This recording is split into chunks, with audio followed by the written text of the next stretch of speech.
yang sangat kami cintai, kami muliakan, dari semua yang hadir. Harapan kami dan husnudzon kami yang hadir ini adalah orang-orang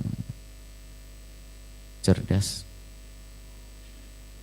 cerdas cinta, seperti halnya orang cerdas kesehatan. Kalau orang tidak cerdas kesehatan itu pergi ke dokter gigi hanya waktu sakit gigi. Tapi yang cerdas kesehatan dia akan mengontrol giginya supaya sebelum sakit gigi sudah terawat. Kalau sudah terlanjur karangnya menebal, lain-lainnya sudah digerogoti oleh penyakit-penyakit gigi, maka gigi akan rontok, jatuh, atau bahkan mungkin dicabut. Maka di saat ada seruan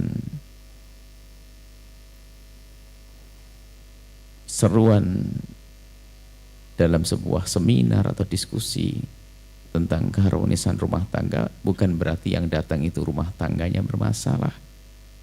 Jangan sampai ini, karena sampai ada yang ngomong, wah ini yang datang adalah bermasalah. Oh tidak. Akan tapi ini orang cerdas, sebelum sakit gigi dia pergi ke dokter gigi, diperiksakan dulu giginya.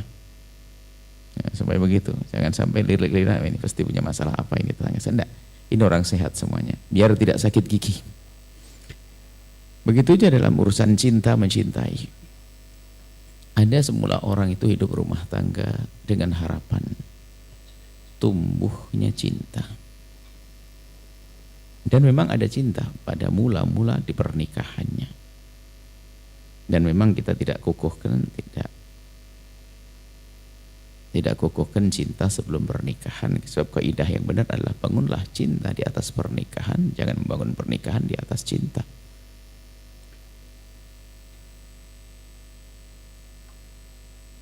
Jadi membangun pernikahan, kemudian setelah itu kita membangun cinta. Sehingga sebelum menikah, pasti pasangan kita adalah orang yang layak kita cintai. Biarpun belum jatuh cinta. Baru setelah itu kita bangun cinta di atas pernikahan. Nah, kadang cinta itu memang ada, benih-benih cinta itu ada. Atau bahkan pernah subur juga dalam sebuah rumah tangga. Akan tetapi tiba-tiba cinta itu terkikis. Perlahan demi perlahan, sehingga seorang ibu punya anak 4 pun berkata, aku bertahan dengan dia hanya karena anak Buya, bukan karena aku punya cinta kepadanya. Dalam hati saya, alangkah bodohnya orang hidup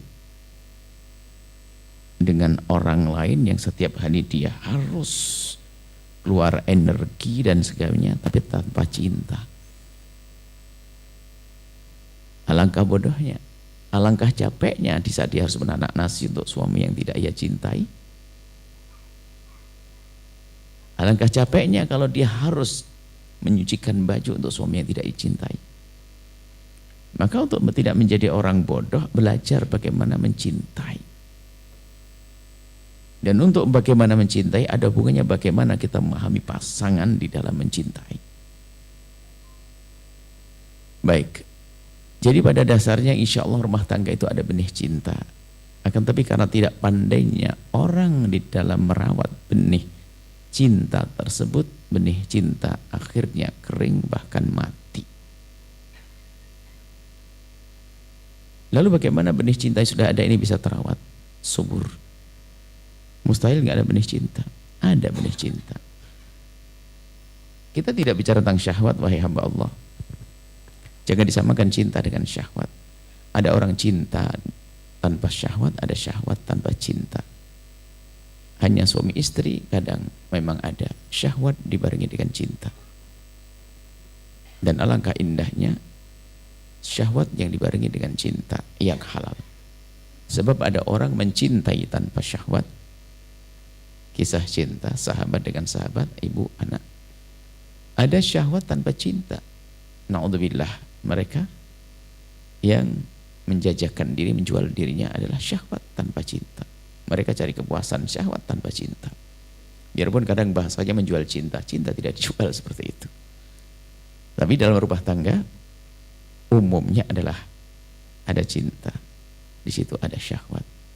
Maka jangan disamakan antara syahwat dengan cinta.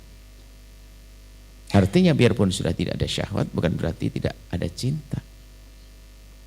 Karena cinta bukan syahwat, syahwat bukan cinta. Ini harus dibedakan. Nah, benih cinta itu ada selagi kita tahu bahwasanya pasangan kita adalah umat Nabi Muhammad. Apakah kurang cukup? Sehingga dalam rumah tangga pun kalau seandainya orang berkata, aku sudah tidak bisa mencintainya. Betul. Sebagai suami, sebagai istri. Sebetulnya apa? Syahwatmu yang sudah tidak ada. Tapi cinta gak boleh hilang karena dia umat Nabi Muhammad. Sehingga ada muncul kasih sayang. Masih ada sisa. Tidak ada cinta tapi ada kasih sayang. Sehingga orang bisa menjalani hidup tanpa cinta yang selama ini yang identik dengan syahwat, tapi dia menjalani hidup dengan kasih sayang. Dia adalah umat Nabi Muhammad. Dan sebetulnya dengan dia memperlakukan pasangannya dengan ajaran Nabi, dengan kasih dan sayang dari yang semula cinta itu sudah tidak ada, maka dengan kasih sayang akan tumbuh kembali cinta yang dulu pernah ada, tersirami dengan kasih sayang yang ia berikan. Seorang mungkin tidak pernah mencintai dia, cuman dia memperlakukan baik orang tersebut. Dia tidak punya cinta, tapi dia memperlakukan baik. Aku tidak mencintaimu, tapi aku berbuat baik kepadamu. Apa reaksi daripada kebaikan yang kita lakukan? Dia memberikan kebaikan. Di saat dia memberikan kebaikan, otomatis disitulah akan tumbuh cinta.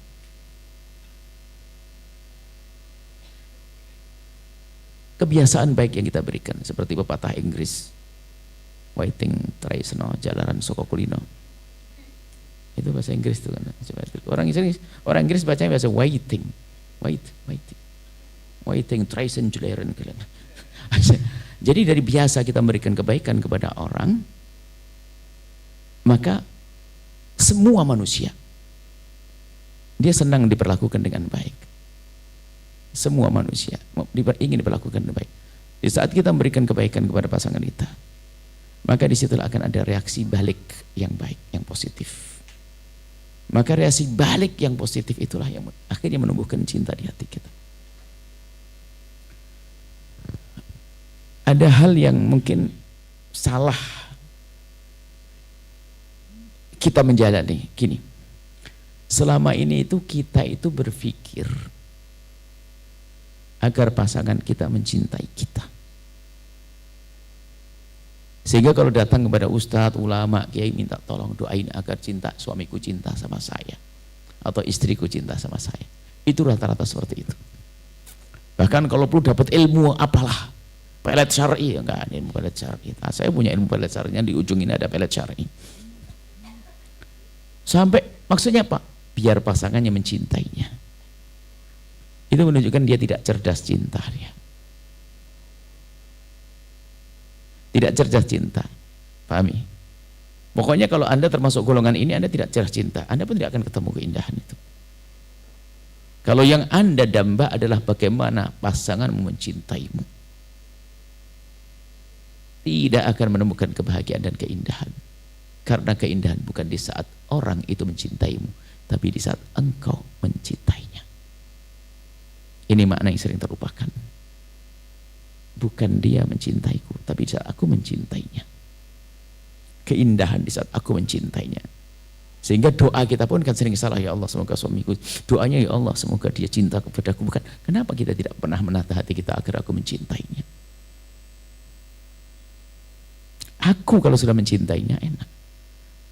Dia tidak mencintaiku, dia yang capek. Imam Syafi'i marah ditanya, pernah menyandungkan syair, wa aktsarun nasu fin nisa'i wa qalu inna hubban nisa'i jahdul bala. Orang pada berkata kalau mencintai perempuan itu adalah malapetaka.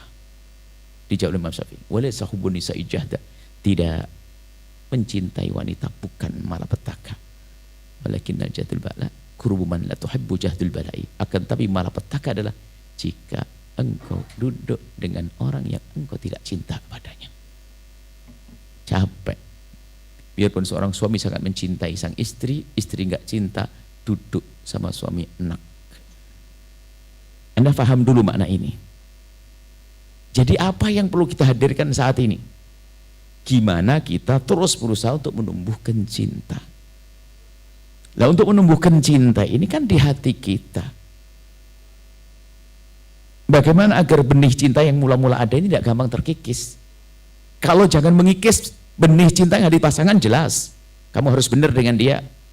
Kalau bahasa sederhana, hikmah, inspirasi cinta yang terakhir yang kami tulis adalah suburkan benih cinta yang pernah engkau tanam dengan kebaikan-kebaikan yang kau berikan. Jadi benih cinta itu akan tumbuh, benih cinta yang kau tanam di hatinya itu akan subur dengan kebaikan yang kau berikan. Maka sesungguhnya kalau ada seorang pasangan tidak baik dengan pasangannya, selalu ngikis benih cinta itu akan matikannya. Itu kita tidak bahas masalah ini. Tapi aku loh sekarang perlunya aku mencintai. Jangan ya. Sebenarnya kita akan fokus pada masalah dalam mencintai itu bukan egois. Ego itu tidak ada cinta setelah itu. Cinta itu kan memberi, cinta itu berbuat baik, cinta itu memberi. Cinta itu memberi, bukan mengambil. Cinta itu bukan egois. Jadi kalau orang tahu makna cinta, cinta itu memberi. Kalau ternyata di saat dia mencintai diberi, tentu keindahan di balik pemberian, diberi kasih sayang, diberi perhatian, diberi. Sehingga cinta di dalam hati ini kadang nggak menanti pemberian. Seorang ibu sangat cinta kepada anaknya. Masih kecil, apa yang bisa diberikan oleh anak kecil? Nggak ada balasan, balasannya nanti. Apakah di saat tua atau akhirat? Nah kita pun bisa merindukan balasan nanti saat aku berbuat baik kepada seseorang. Cinta itu memberi, ingat, cinta itu memberi, bukan mengambil. Nah karena cinta itu memberi, aku bisa memberikan kebaikan, ada cinta. Sehingga yang perlu kita hadirkan adalah bagaimana agar cinta kita tidak gampang terkikis oleh perilaku pasangan kita. Apapun yang dilakukan agar pasangan kita agar cinta di hati kita tidak terkikis. Sebenarnya sama sebaliknya. Sebab kalau sebaliknya itu bicara egois. Sebab kalau bicara cinta kita mulai diri kita sendiri. Jadi gini, bagaimana cinta yang ada di hatiku ini semakin subur, maka aku akan akan aku jaga cinta di hatiku ini agar tidak gampang terkikis. Oleh apa? Oleh kata kasar pasanganku barangkali. Sebab namanya pasangan kita sama seperti kita manusia. Pasti ada kesalahan suatu ketika nanti, dia manusia. Kita tidak, kalau kita ingin menikah dengan manusia yang tidak pernah punya salah, sampai mati tidak akan menikah kita. Pasangan kita tentu ada kesalahannya, ada saat-saat berubah keadaannya. Kadang marah di sana dibawa ke tempat kita, pasti ada dalam rumah tangga. Cuman Anda bisa memahami, coba kalau Anda begitu paham dengan pasangan Anda, apapun yang terjadi, amarah dia tidak akan berubah cinta Anda. Anda ngerti? Oh dia sakit gigi sepertinya, kan gitu. Karena dia tahu, contoh, sakit gigi dia marah-marah kepadaku. Karena dia memahami pasangan kita. Kita paham. Jadi penting sekali kita memahami pasangan itu. Jangan egois bercinta itu. Egois bukan cinta. Egois memangkas cinta. Egois tidak ada cinta. Egois menghabiskan cinta. Makanya kalau ada seorang dalam hidup rumah tangga egois, nggak akan subur itu cinta. Akan tapi jika pasangan itu berpikir bagaimana menyenangkan pasangan, memberi pasangan, itulah cinta. Itulah kaidah cinta yang dipegang oleh seorang wanita terbaik di dunia dan di akhirat, Sayyidah Khadijah Al-Kubra. Di saat ditanya, wahai Khadijah, alangkah senangnya engkau menikah dengan Muhammad. Waktu itu belum jadi nabi, tapi dia sudah ngerti prinsip cinta dia. Beliau menjawab, demi Allah, semenjak aku menikah dengan Muhammad, aku tidak pernah berpikir bagaimana aku bersenang-senang dengan Muhammad, tapi yang aku pikirkan bagaimana Muhammad senang dengan aku. Kalimat sederhana, cerdas. Bagaimana Nabi Muhammad senang dengan aku. Itu artinya apa? Memangkas ego. Memangkas ego. Coba aja, semua problem rumah tangga karena egois. Egois. Oke, kita dimarahi oleh pasangan kita. Wajar, manusia, dia marah. Dan mungkin dia sudah salah marah pada kita. Oke, apakah kita harus membalas? Tentu tidak. Kita ngerti itu adalah orang yang aku cintai dan harus aku cintai. Kalaupun dia mencoba memangkas cinta di hatiku, tidak, nggak boleh. Perilakunya nggak baik, nggak boleh. Aku izinkan memangkas cintaku, tidak. Maka seseorang yang cerdas jangan membalas emosinya dia. Anda mungkin bertahan dengan diam. Mungkin Anda pergi sejenak meninggalkan tempat tersebut, takut semakin seru konfliknya. Ada saat-saat tertentu, coba. Di saat Anda, mohon maaf, semoga Anda tidak ada masalah. Jika Anda punya konflik dengan pasangan, lalu sudah mulai ada yang mengangkat suara, harus Anda berani menurunkan suara dan Anda diam. Pasti, nggak boleh tidak. Biarpun Anda dalam posisi yang benar. Hilangkan ego. Itu untuk menjaga cinta Anda. Aduh, ini lekit suamiku. Allah. Jangan dibalas. Anda jangan membalas. Anda tahan dulu. Karena kan kalau kita balas, dia itu lagi menyala apinya.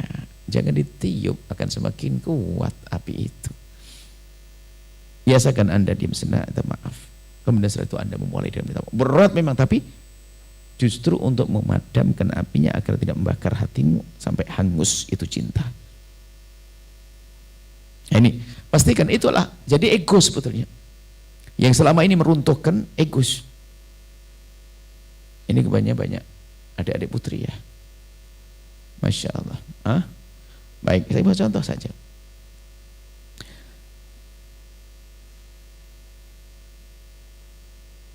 Wanita, ada pertanyaan, bagaimana ada seorang wanita menjadi wanita karir? Sebuah pertanyaan, ada hubungan dengan masalah ini. Boleh Anda menjadi wanita karir, tapi dengan syarat 5. Kalau sudah sering ingin tanya, ya mesti sudah hafal. 5, diantaranya apa? Izin dari suamimu, pekerjaannya halal, tempatnya terhormat, tidak mengganggu kewajiban khususmu. Yang kelima, justru yang kelima terpenting, tidak menjadikan dirimu sombong, alias tidak menyuburkan ego. Ego itu kan sombong aku. Sebab wanita itu lembut. Wanita itu lembut. Lembut bisa jadi identik dengan lemah di saat dia sedikit punya sesuatu. Punya sesuatu. Kadang-kadang di saat punya masalah terasa betul. Sehingga wanita karir itu lebih gampang minta cerai. Dikit-dikit, sudah, saya punya duit, lihat aja. Tidak perlu tertawa ini, karena ini sebuah kenyataan di dunia nyata. Saya ketemu dengan puluhan ratusan orang. Wanita karir seperti itu. Padahal rugi dia, setelah cerai dia bingung. Karena wanita itu lembut, diayomi, dikasihi, dicintai. Tapi di saat dia mulai punya posisi, maka sebetulnya kalau dia cerdas, dia akan semakin tawadhu. Cuman enggak, kesombongannya nongol, egonya. Makanya, ya sudah, aku cerai saja, sudah. Aku bisa kok, aku kok. Dipikir hidup hanya urusan dengan duit. Ada kelembutan, ada kasih sayang, ada ini. Lihat, rata-rata yang menjanda dan susah nanti adalah wanita yang diberi oleh Allah karir. Saya ingatkan kepada wanita karir agar Anda bahagia di rumah Anda. Jangan menjadi sebab Anda punya masalah dalam rumah tangga Anda. Ini diantara, coba kalau kita cermati. Puluhan ratusan datang pada kami itu problem-problem semacam itu. Kita amati apa menjadi sebab. Karena wanita itu lembut, penuh dikasihi. Sehingga hak cerai itu kenapa diberikan oleh Allah kepada kaum pria. Kalau hak cerai diberikan kepada kaum wanita itu baru 5 hari sudah minta cerai itu perempuan. Itu juga ada hubungannya dengan itu. Kaum pria itu jadi laki-laki yang laki-laki dong, laki-laki kayak perempuan. Saya juga tidak senang laki-laki kayak perempuan. Perempuan memang lembut, makanya kalau berbahasa pun kadang, nah itu memahami pasangan. Wanita itu kalau berbahasa kadang-kadang ada tambahannya sedikit. Ada tambahannya sedikit, maaf. Ya ibaratnya begini loh ya. Setiap hari Ahad tuh diajak jalan-jalan minum kopi, minum teh di mana gitu sama. Biasa setiap hari hiburan, dia pun sebentar ke depan aja, yuk jalan-jalan.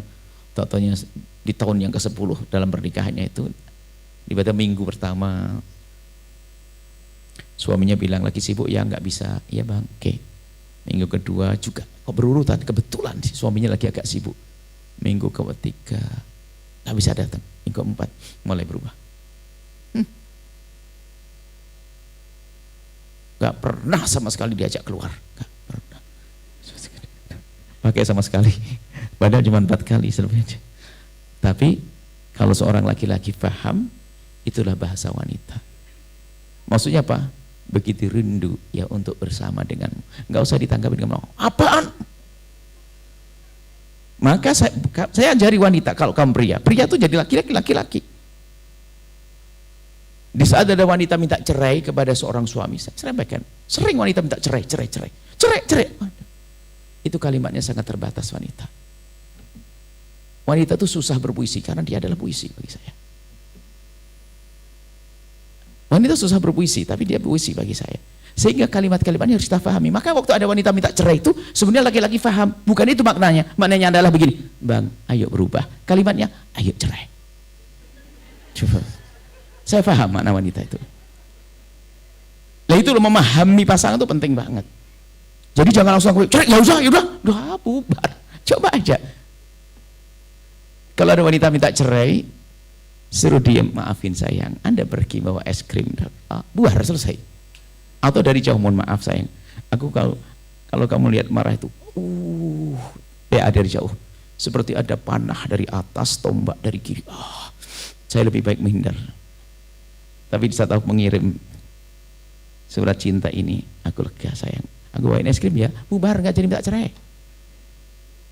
Ini gambaran bahwasanya ego yang menjadikan orang itu gampang dalam wilayah permusuhan, pertikaian.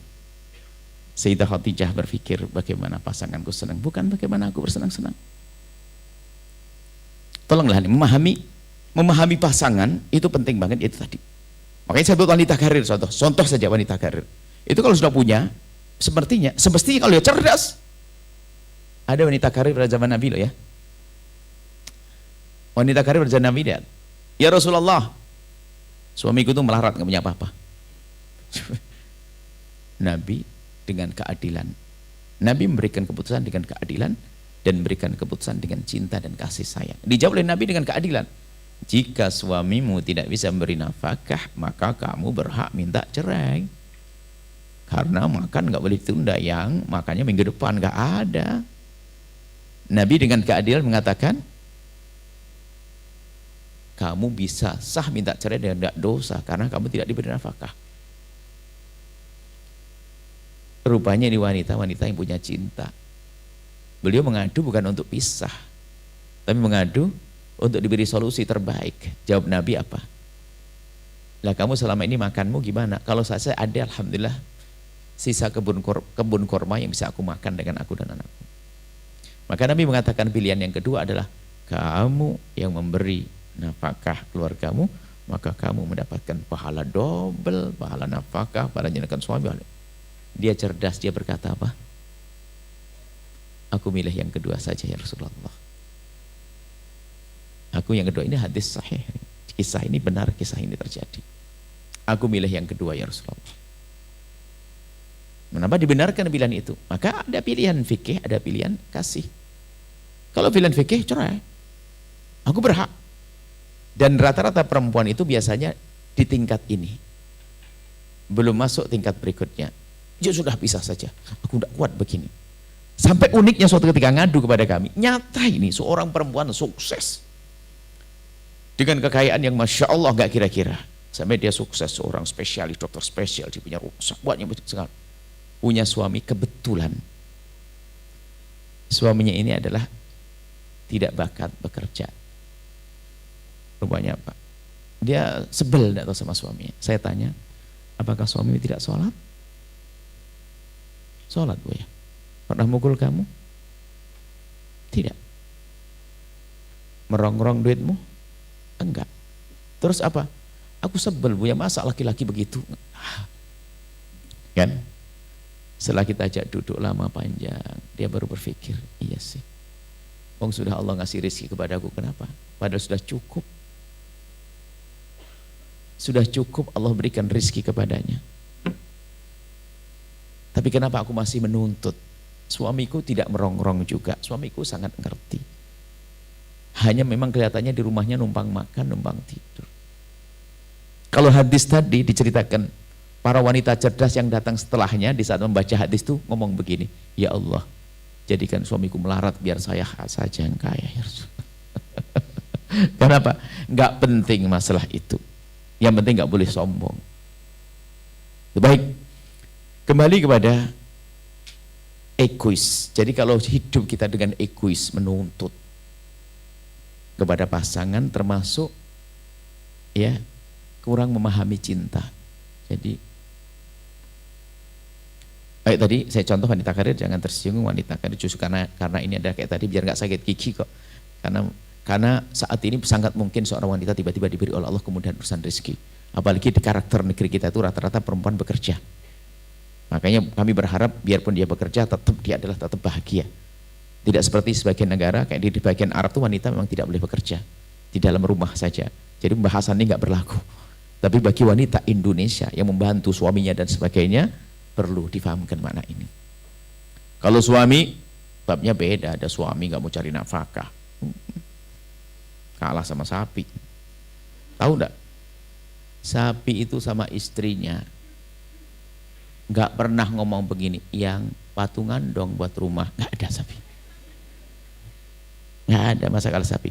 Kecuali memang laki-laki itu memang tidak mampu, mau gimana? Kalau laki-laki mampu, harus laki-laki berusaha cari nafkah semampunya.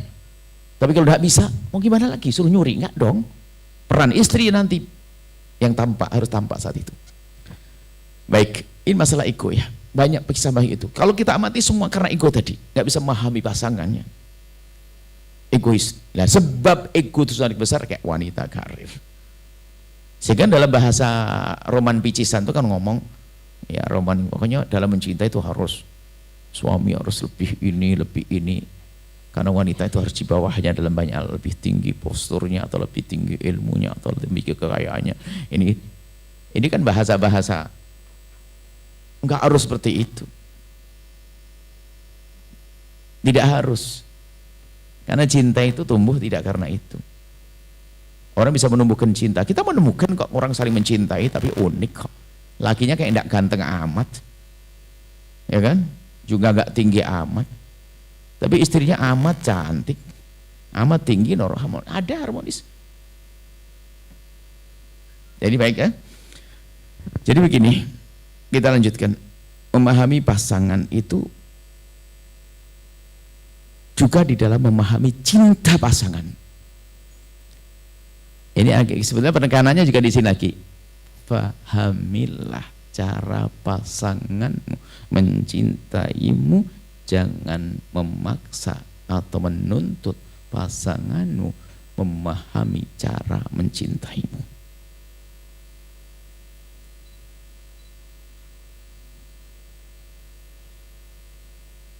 Jadi dalam bercinta itu harus pandai menafsiri tafsir cinta.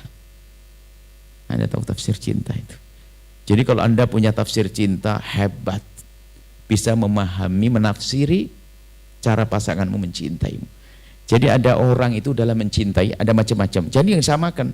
Kalau Anda menyamakan suami Anda dengan orang lain nggak ketemu. Suami Anda cari bagaimana cara suami mencintaimu. Dalam bahasa lain kita sering menyebut cinta segitiga, bukan segitiga cinta, bukan cinta segitiga. Jadi gini, ada seorang suami di dalam cara menyintai pasangannya dengan ungkapan yang romantis. Jadi kayak cinta romantis.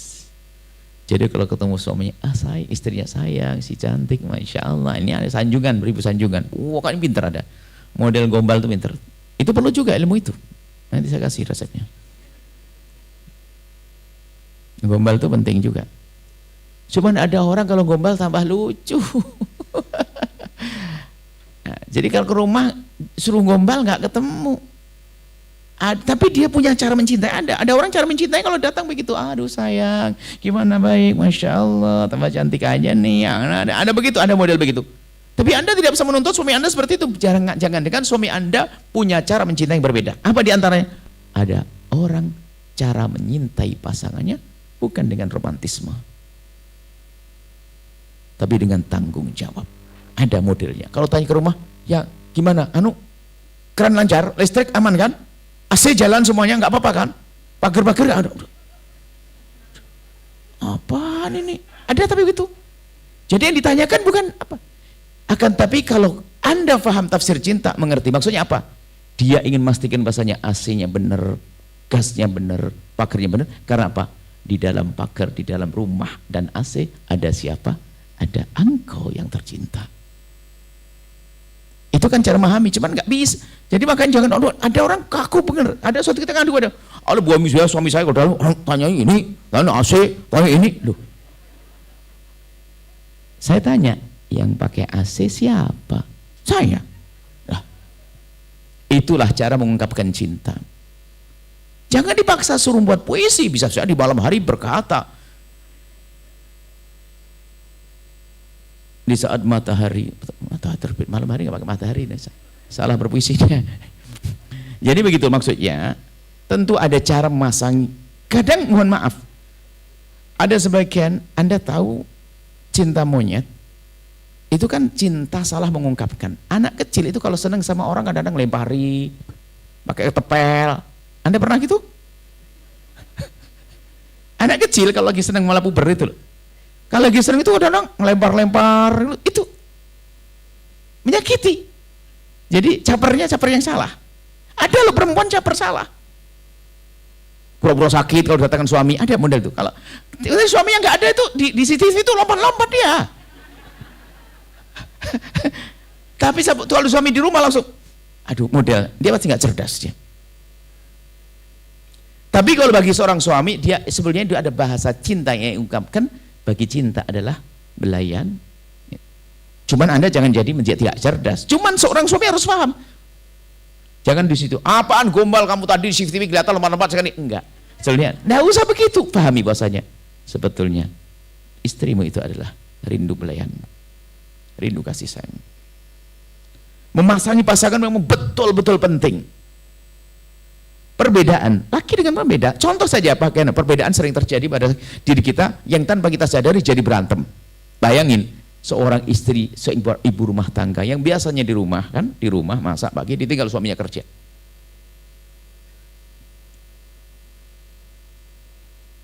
Ditinggal suaminya kerja.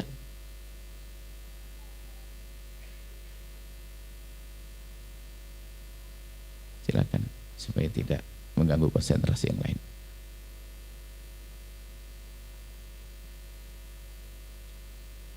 Baik, sampai saya lupa, konsentrasi hilang. Saya ngomong apa tadi? Baik, coba bayangkan seorang suami.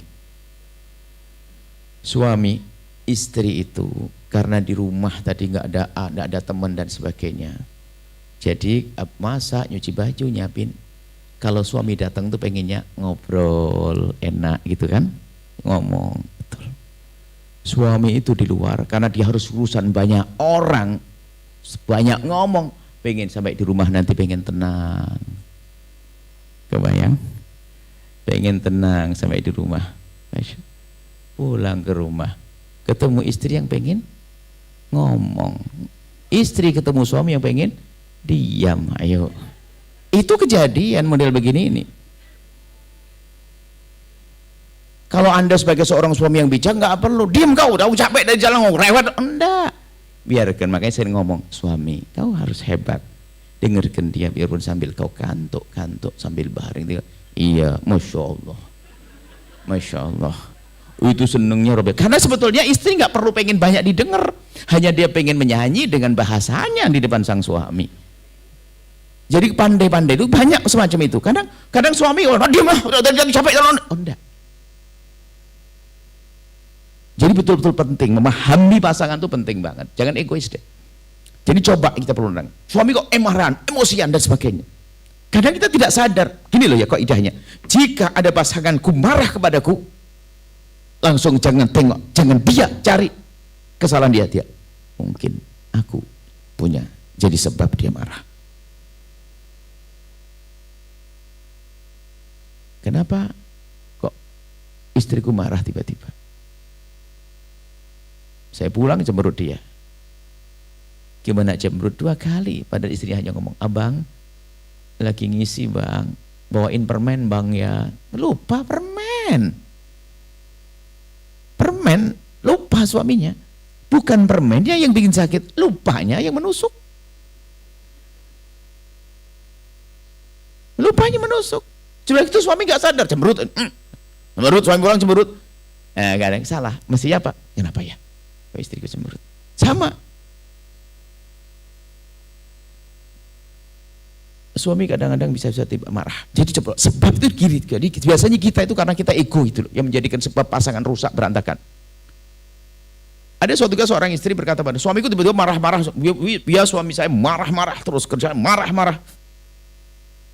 Bener nih. Iya betul. Pagi saya marah, dikit marah, sedikit saya marah. Berapa tahun nikah? 5 tahun. Mulai kapan marah-marah? 6 bulan terakhir 1 tahun. Berarti 4 tahun gak pernah marah-marah kan? Coba cari, jangan-jangan ada sebab. Kenapa berubah semacam itu? Jangan main koreksi pasangan. Biasakan dalam permasalahan rumah tangga, koreksilah dirimu sendiri sebelum orang lain. Koreksi dirimu sendiri, jangan-jangan engkau menjadi sebab permasalahan tersebut.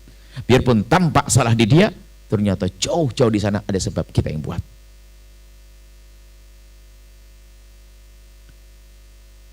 Suami marah-marah, bisa jadi sebabnya istri. Istrinya apa? Istrinya itu super lelet, super lupa, super. Gambarannya begini sederhana, saya buat contoh, tapi ini bisa saja terjadi loh. Suaminya di luar, yang tolong yang baju abang angkat ya, di telepon ini. Insyaallah. Angkat baju abang yang, iya bang, takut kena hujan. Suaminya pulang, kelihatan bajunya masih di jemuran. Allah. Tapi suaminya kan suami baik, sabar, senyum sambil diambil. Senyum. Tapi jangan dianggap itu tidak gesek hati loh ya. Gesek, ya Allah. Sudah begitu apa? Geseknya nggak seberapa sih. Cuma waktu sang suami ngipasin baju karena besok mau dipakai. Istrinya asik-asik main sinetron, nonton sinetron. Atau nggak peduli. Paling enggak kan ada minta, aduh bang mohon maaf gini. Terus dia kerjakan menghapus itu lupanya itu. Enggak. Kadang istrinya biarpun kesibukan yang lain, tapi tampakkan kalau engkau melakukan kesalahan. Biarpun kesibukan yang kau lakukan lebih berat, lebih penting daripada itu. Tapi paling tidak kesalahan harus kau bayar dulu dengan penyesalan yang ditampakkan pada pasangan. Paling tidak, ya Allah bang, mohon maaf bang. Aduh bang, mohon maaf. Tapi ada kerjaan paling penting bang, maafin ya. Gak apa-apa bang, gak apa-apa. Itu sudah terobati. Yang lihat dua, diam cuek. Suaminya kipas, dihadapin kipasnya. Ditinggal, dibalik lagi sama istrinya, kan kacau. Kan istrinya tak tahu diri betul ini. Ibaratnya begitu. Sudah tuh disetrika sama suami, oke, nggak marah hari pertama. Hari berikutnya, mungkin minggu atau bahkan bulan berikutnya, suami berkata, aduh, sepatuku di luar aku jemur kemarin. Yang, tolong yang, sepatu abang lo ya, sudah ada tambahnya. Jangan lupa lo ya, sudah nginget karena sudah mulai ada jangan lupa. Kalau kemarin biasa nggak pakai jangan lupa karena pasti ingat. Jangan lupa lo ya, jangan lupa yang ya, pakai yang, biar pakai yang tapi agak nadanya keras. Iya bang, pulang ke rumah. Benar suami, sepatunya di luar masih. Allah, mulai sesak dia. Sehingga yang ketiga ngomongnya sudah nggak pakai. Jangan lupa awas lah, pakai awas. Sudah nggak ada keindahan lagi mulai. Akhirnya bahasanya kasar. Karena apa? Istrinya tidak sadar membuat permasalahan yang halus, yaitu lelet. Lelet. Istri suami makan batuk-batuk, istrinya diam tidak di sampingnya. WhatsAppan, ambilin air atau bagaimana? Ada kadang-kadang tidak peduli itu permasalahan. Kita tuh belum banyak belajar ya. Saya membaca buku dulu waktu masih di mondok dulu tuh ada sebuah buku ditulis orang Amerika. Ajib. Itu ada dalam Islam, tapi kenapa kita kurang bisa belajari? Judul buku sederhana. Bahasanya gini, bagaimana menjadi sekretaris yang sukses. Itu dong. Saya baca waktu itu, dan saya masih kecil kok, saya sudah bisa baca begitu. Bagaimana jadi ajib. Jadi sekretaris pokoknya, matamu jangan kemana-mana. Matamu harus ke tangan bosmu, ke mata bosmu. Kapan bosmu bergerak, kau sudah mendahului gerakannya. Jadi begitu caranya itu. Jadi sebelum bos minta tuh sudah ini. Jadi itu cuma jadi sekretaris.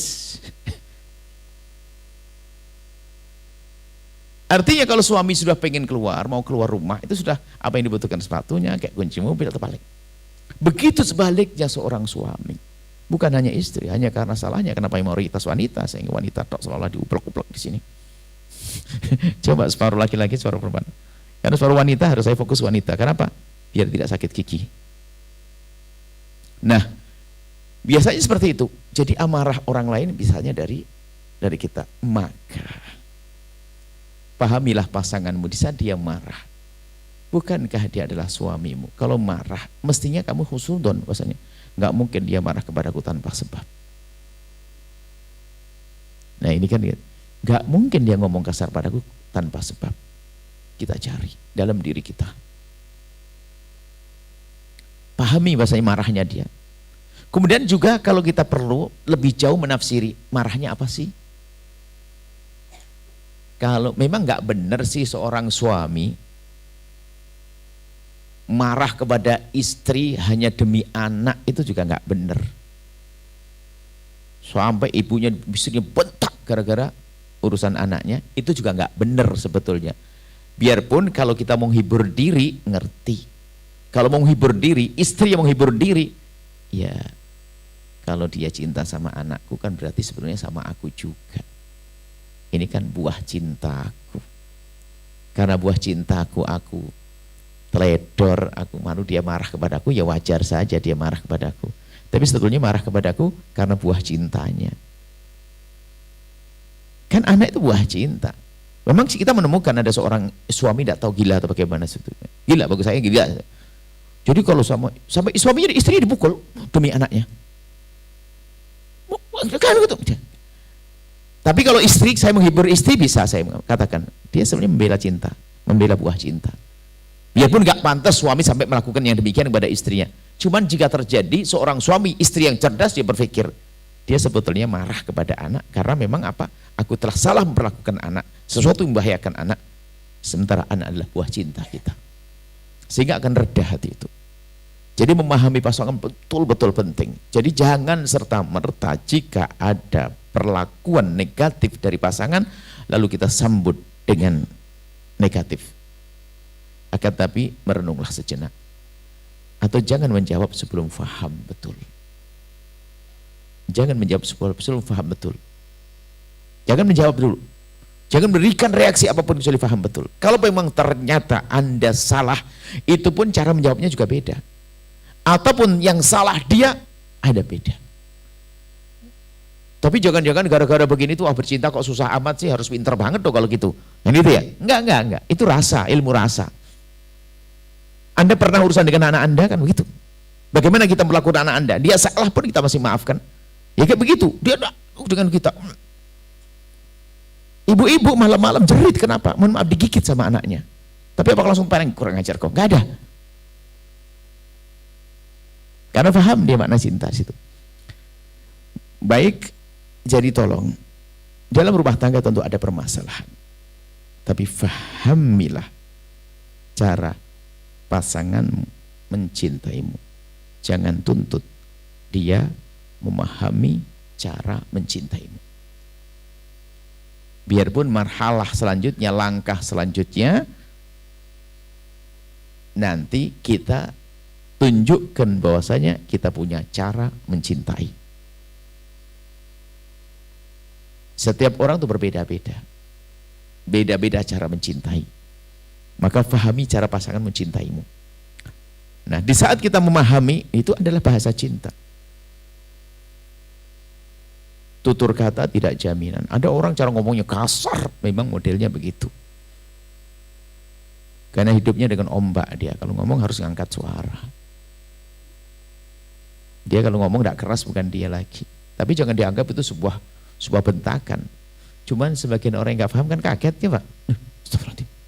Coba perempuan yang lembut, kumpulnya dengan saudara lembut kalau ngomong, dinikahkan sama orang wajahnya tiba-tiba ngomong, suaranya bentak, kaget. Padahal enggak, dia biasa begitu dia. Memang suaranya begitu. Tapi begitu sudah tahu lah itu maksudnya tahu. Orang pantai itu. Sering dengar ombak dia. Nah, jadi nyantai. Fahami pasangan itu indah sekali. Dan semua problem dalam rumah tangga rata-rata tadi yang kita sebutkan. Egois, kita ego.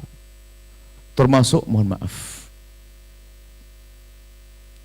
di dalam urusan yang sangat prinsip, urusan yang sangat pribadi, hubungan suami istri. Ini harus difahami bahwa ada orang egois dalam urusan hubungan suami istri. Seorang laki-laki kalau hubungan suami istri hanya yang penting dia senang saja. Nabi marah kok dengan orang begitu. Jangan sampai ada seorang laki-laki mendatangi istrinya seperti pejantan mendatangi betinanya, binatang. Nggak pakai ada muqaddimah, nggak pakai ada ini. Atau ada seorang istri yang melayani suami hanya sekedar bukan nggak ada perjuangan, hanya begitu saja. Tidak ada reaksi yang aktif, inovatif dalam melayani pasangan. Itu juga kedunguan dalam bercinta. Jangan dianggap sepele ya. Karena reaksi ini urusan egois ini berkembang panjang ini contoh.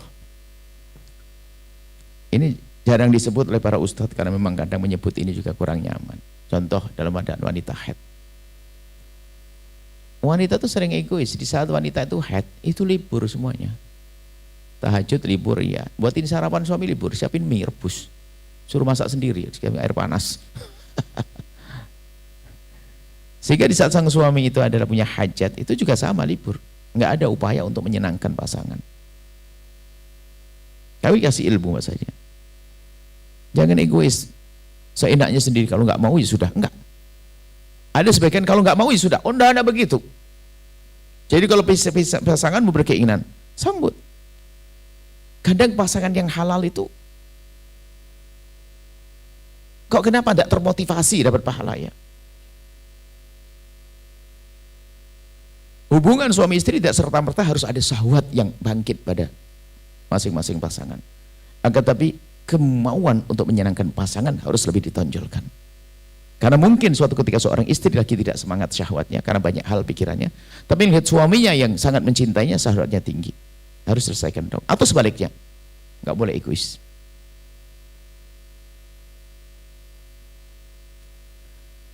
Egois. Jangan kalah dengan, mohon maaf, yang motivasinya adalah duit. Contoh, wanita yang menjual diri. Wanita yang menjual diri itu, dia nggak mencintai istrinya, suami, laki-laki, nggak mencintai dia ini. Tapi di saat dia melayaninya adalah, mungkin dia akan bermacam-macam upaya untuk menyenangkannya. Padahal bukan halal. Tapi kenapa yang halal tidak mau aktif? Tidak punya seni bercinta, tidak ini. Sama pasangan suami pun juga demikian. Ada sebuah hadis ya. Hadis itu kan hadis menghilangkan ego ya. Hadis Nabi. Jadi idza tarrajul imra'atu ila firashihi ya. Jika seorang laki-laki mengajak istrinya ke atas ranjangnya, kemudian wanita itu menolak, fa'abat fabata qadbana, perempuan itu menolak, nggak mau. Lalu malam itu tuh naik pitam tuh sang suami, karena suami yang baik dia. Semalam naik pitam, bata qadbanan, malam marah, la'anatul malaikatu, malaikat mengutuk hatta tusbih, sampai pagi. Ada perempuan kasihan mengomentari hadis ini. Perempuan kasihan yang kenal dengan dunia feminisme, liberalisme dan sebagainya itu menertawakan hadis ini. Apa-apaan perempuan diremehkan, dikit-dikit malaikat, kutuk untuk malaikat. Saya baca itu gitu. Astagfirullahaladzim. Orang kalau bodoh cinta itu begitu buta cinta, nggak ngerti cinta. Kalau kami membaca hadis itu waktu kami menjadi guru cinta, sebab kadang ada harus jadi guru fikih, guru hadis. Kadang waktu saya baca guru cinta, ternyata hadis itu adalah hadis paling indah, hadis cinta bagi wanita. Paling indah kalau saya fahami makna hadis ini. Coba diajak kemana? Ke atas ranjang, bukan suruh naik pohon kelapa. Bukan disuruh ngangkat batu besar, bukan. Tapi di atas ranjang, tempat yang terindah.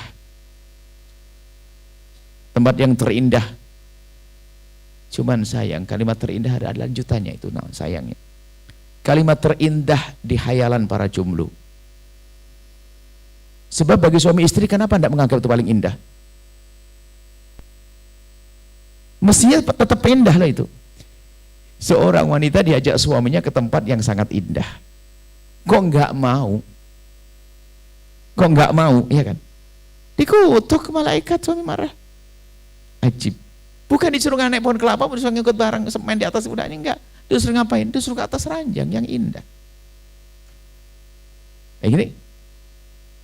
Kemudian nggak mau ini kan egois, karena mungkin dia tidak mengerti kebutuhan suami. Kenapa? Mohon maaf. Hadis ini memang yang diajak wanita. Padahal kalimatnya juga bisa dibalik. Seorang laki-laki diajak. Kenapa kok ini? Karena umumnya wanita kan di rumah. Laki-laki itu urusan di luar, lihat macam-macam. Sementara di saat lihat macam-macam, dia orang yang sangat soleh. Haram, nggak boleh. Aku punya halal di rumah. Sampai di rumah, istrinya, abad, ayo nggak mau. Apa ndak stres? Coba dibayangin ini. Kemudian dalam renungan kami setelah itu, nggak cukup saya baca hati sampai di situ. Kenapa kok kisahnya perempuan? Akhirnya survei, kita sering ketemu laki-laki dan sering ketemu perempuan. Kenapa kok perempuan nggak mau diajak? Rupanya saya menyimpulkan, ternyata banyak perempuan itu egois, sering ogah-ogahan kalau diajak suaminya ke atas ranjang. Kalau sudah tahu suaminya lagi ada mau pengen, itu macam-macam alasannya, yang nidurin anak, nutup pintu lama-lama, ngangetin nasi, macam-macam. Jadi beralasan itu banyak. Jadi banyak perempuan itu kalau di saat suaminya begitu ada beralasan. Itu juga tidak dibenarkan ya, demikian itu. Memang wataknya begitu. Sebenarnya dia pengen juga, cuma tidak tahu pokoknya. Sampai nidurin anak dia sekalian tidur. Ini kacau. So. Banyak alasan menidur anak, cuci pintu, ntar dulu bang. Ini aduh, banyak. Masya Allah. Akan tapi hendaknya, dengan memahami pasangan Anda akan menjadi orang yang punya seni bercinta yang banyak sekali. Seni bercinta itu indah. Harus pandai. Seni bercinta itu adalah kuncinya. Selagi egomu sudah tidak ada, akan lahir seni bercinta. Apakah selamanya suami dicium tangannya oleh sang istri? Enggak dong. Sesaat tiba-tiba sang suami tiba-tiba mencium tangan istri, kan ada indahnya. Oh, kok kenapa? Sudahlah, gantian dong sayang. Kan seni bercinta. Seni bercinta jangan monoton dong hidup tuh. Jadi kita harus pandai-pandai di rumah tuh. Ustadz tuh hanya di mimbar. Kalau saya di rumah nggak ada ustadz-ustadzan itu sudah. Saya sampaikan kepada ustadz, masa ustadz sampai rumah semua, assalamualaikum wa istriku. Tidak ada itu semuanya sudah. Ada di rumah, adalah indah seni. Nah itu sebetulnya dalam irama apa? Menghilangkan ego. Kalau pengennya saat yang khususnya salah jadi zikir, sholat, tapi enggak. Dia tidak hidup sendiri. Dia setelah terlanjur mengambil pilihan untuk menikah, maka dia harus seperti manusia biasa. Di saat ketemu istri harus. Dan itulah kekasih kita Nabi Muhammad. Kalau di medan laga begitu gagahnya, seolah-olah tidak pernah kenal kemesraan. Tapi kalau sudah dengan istrinya, begitu indah dan mesranya, seperti tidak pernah kenal peperangan. Halo, gitulah suami pulang ke rumah, sok banget, bawa laptop kecil aja keberatan. Allah, ya. Bawa tas kecil laptop, seolah bawa 6 ton gitu. Enggak, kalau dengan istri semangat, sayang, gitu, sayang, pulang, belum capek, entar dulu capeknya, entar. Apa sih salam yang serius? Cari istrimu di dapur dan sebagainya. Jadi ini memahami. Ini sederhana loh, tapi bermakna. Cuman kalau hari ini Anda langsung praktek, pasti sampai ketawa pasangan nanti. Apa Anda gitu. Enggak. Maksudnya nanti. Ya contoh lah ya, suami pulang datang ke rumah, perlu seorang istri menyisihkan waktu sesaat untuk melihat keadaan suami. Ibaratnya bahasa sederhananya, pura-pura bantu nurunin helm. Itu sudah berarti loh ya. Biarpun nggak beneran, sudah turunin. Karena Jadi perlu memperhatikan pasangan, itu penting banget memahami pasangan. Dia pengen disapa loh, dia masak di dapur dan sampai cetak-cetak. Jangan langsung tidur ngorok di kamar. Ada langsung assalamualaikum sayang, mampir lah sesaat. Cukup keningnya selesai. Abang capek ya, mau kamar dulu ya. Tapi sudah nyapa. Sama istri pun juga lah. Kalau suami datang tuh sisihkan waktu biarpun sebentar untuk menghadap ke depan pintu, bukakan pintu dan sebagainya. Sesibuk apapun. Bahkan dalam bahasa sederhana, kalau sudah dekat sama suami jangan banyak sholat sunnah. Baca Al-Quran ntar dulu. Kalau sudah suami selesai istirahat baru nanti sholat sunnah baca Al-Quran. Kecuali baca Qurannya bareng-bareng, terusan sama-sama. Kasihan banget suaminya pulang yang ya bang 2 juz lagi bang. Ada loh model wanita-wanita sok ibadah, sok solehah itu. Tapi solehahnya nggak cerdas dia. Dia pikir melayani suami nggak ada ibadah, nggak ada pahala. Nah, kemudian dia memahami pasanganmu, kemudian setelah itu apa? Setelah itu adalah kelemahan dan sebagainya, jangan kau tuntut. Maka dalam bahasa keindahan rumah tangga yang sering kami sampaikan, jangan banyak menuntut, lakukan kewajibanmu. Kayak Siti Khadijah tadi. Bagaimana Nabi Muhammad senang dengan aku, bukan aku senang-senang dengan Nabi Muhammad. Kalau seandainya laki-laki kayak Sayyidah Khadijah semuanya cepat, hebat. Semua wanita kayak Sayyidah Khadijah berpikir bagaimana suaminya senang dengan dia, bukan bagaimana dia senang dengan suami.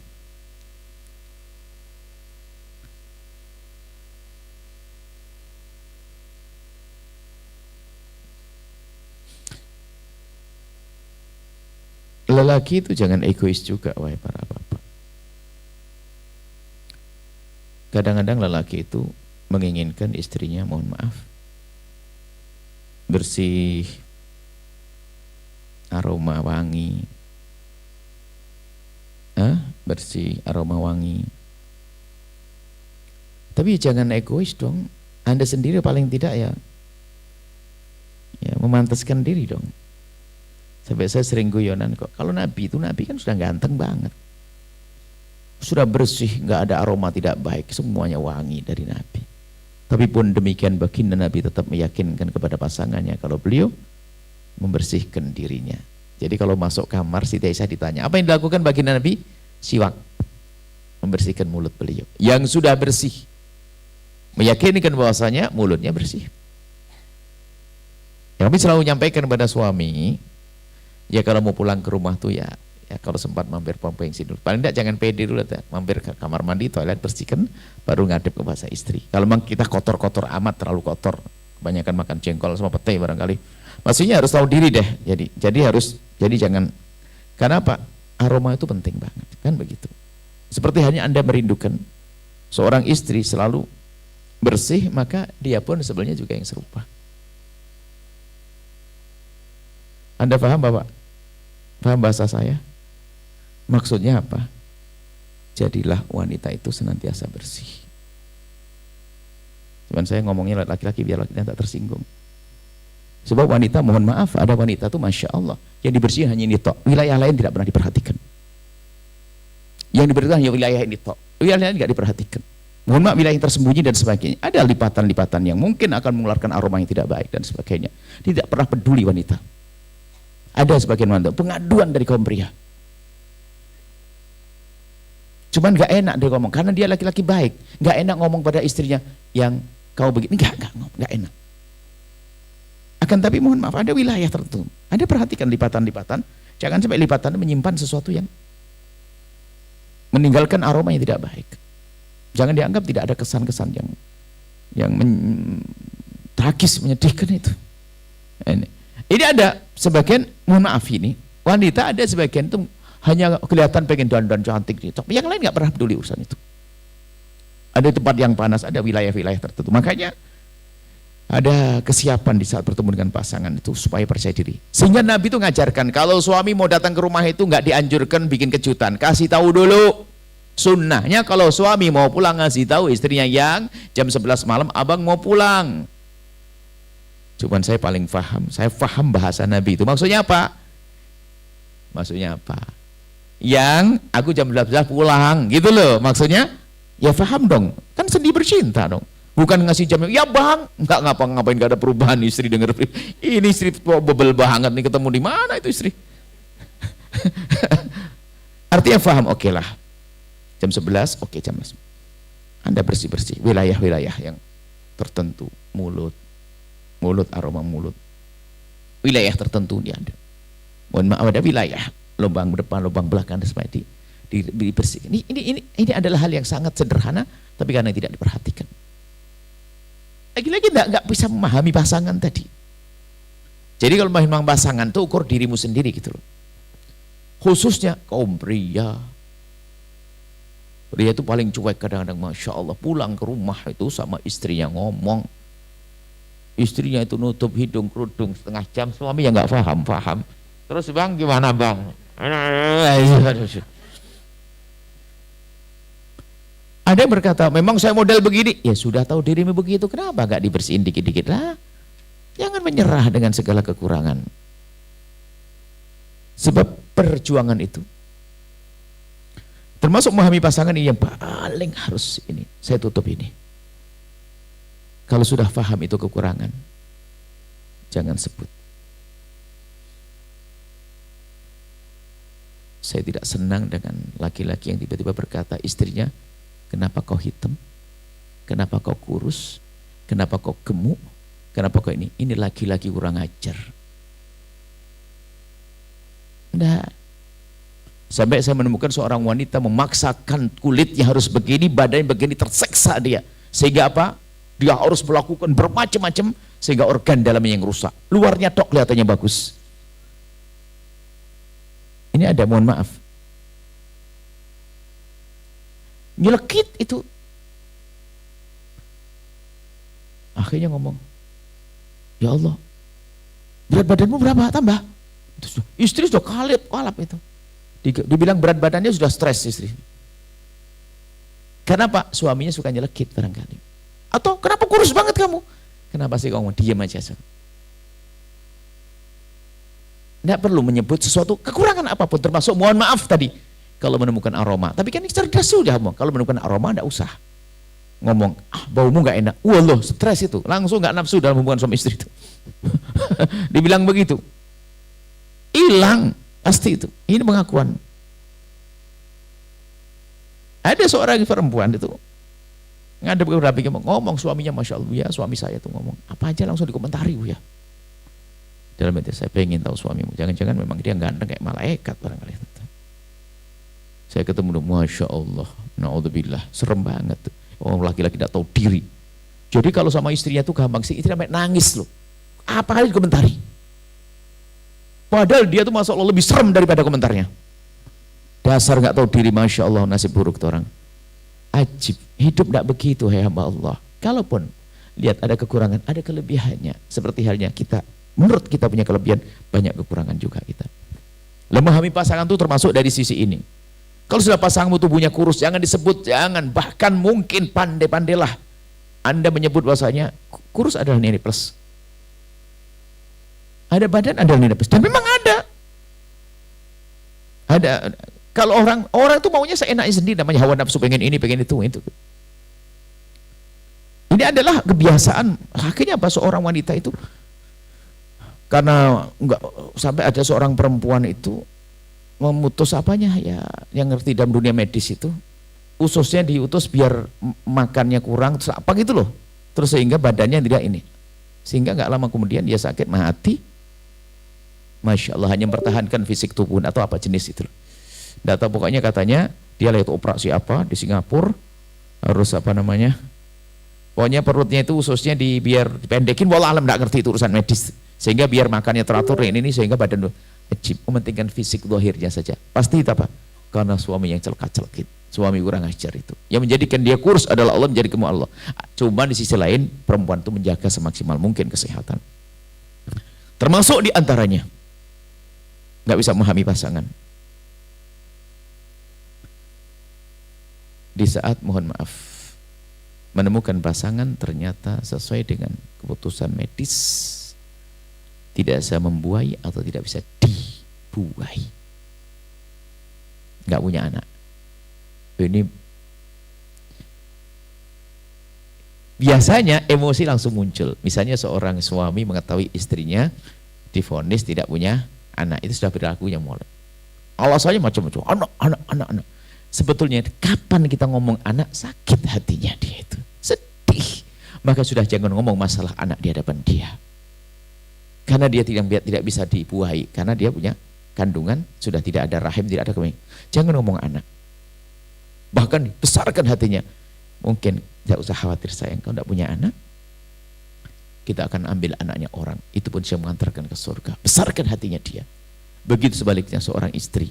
Kalau ternyata suaminya tidak bisa membuahi, ingat, jangan diseksa dia dengan perkataan anak. Kenapa? Dia begitu bukan kemauan dia, tapi Allah jadikan dia semacam itu. Jangan sampai pasangan kita sedih. Sebuah kisah, sebuah contoh. Karena jam penutup. Ada seorang suami istri nggak punya anak. Akhirnya pergi ke dokter. Hasil dari periksaan dokter nggak periksa langsung, dilihat hari itu. Sehingga katanya sore nanti atau besoknya datang suaminya. Akhirnya suaminya datang.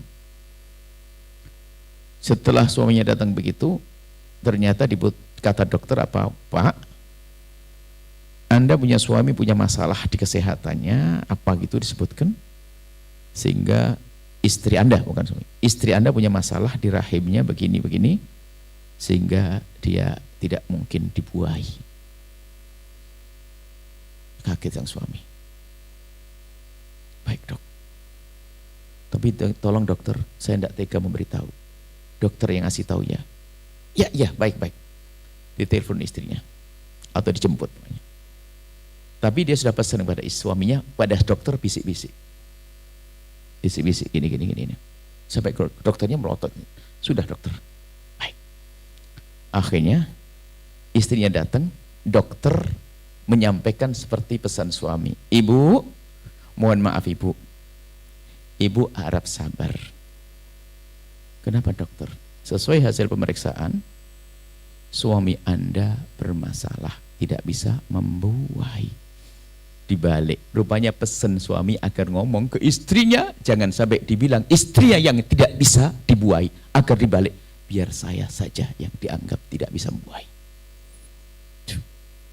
Kenapa? Enggak tega cintanya berkata, enggak tega ngomong kalau istrinya yang, kalau sampai istriku tahu enggak bisa dibuahi, alangkah sakitnya dia.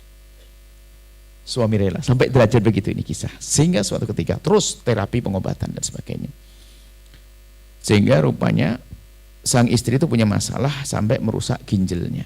Kalau ginjal nanti bisa normal, maka wanita ini bisa hamil. Dan itu pun prosesnya panjang dan tidak ada jaminan.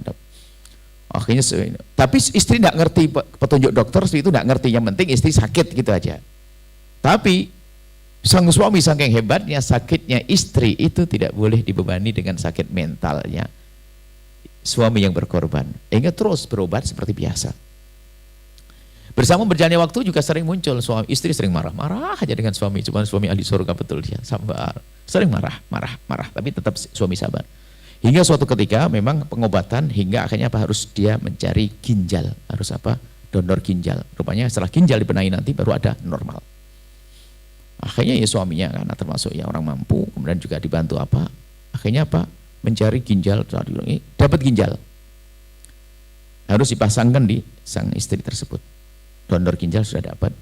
Cuman sayangnya ini kan nasib ya, berkenaan dengan waktu yang sama, sang suami harus bekerja keluar negeri. Jadi minta maaf kepada istri, dan minta maafnya pun ternyata nggak ketemu. Karena apa? Mendadak. Istri lagi ada di rumah sakit, suami ternyata mendadak harus pergi luar negeri, nggak nengok istrinya. Suami harus pergi luar negeri. Wah, tambahnya minta maaf, ini saya sakit nggak ditunggu, malah pergi mentingkan pekerjaan. Mohon maaf sayang, ini kalau saya sampai saya tidak jalan ini akan masalah dengan masa depan kerjaan saya dan sebagainya. Ya sudah, istrinya dioperasi sampai selesai, suaminya pergi luar negeri. Akhirnya setelah suami pulang jenguk istri mulai sehat dan sebagainya, dibawa pulang ke rumah dan sebagainya. Setelah itu beberapa minggu, bulan, ternyata setelah hampir 1 tahun,